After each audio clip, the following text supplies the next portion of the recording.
काळ त्याच्यात झाला भेद. सजातीय भेद. कोणत्या जातीचा भेद? सहजातीय भेद. बरोबर आहे की नाही?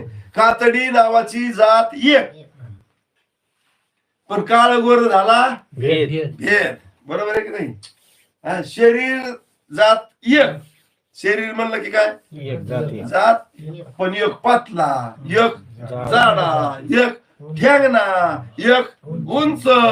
हे काय झाली? भेद भेद झाला का नाही? सजातीय काय झाला? भेद कळाला का? कळाला. असा सजातीय भेद ब्रह्माच्या ठिकाणी नाही. काहून नाही? त्याच्यासारखा दुसरा जगात कोणी नाही, म्हणून त्याच्यात भेद नाही. भेद नाही. है ना? याच्या जातीचं हे काय काय हे जडच आहे, हे जडच आहे. कारण दोन आहेत. दोन जड आहेत का दिसायले दोन? दिसायले दोन. हा, दिसणं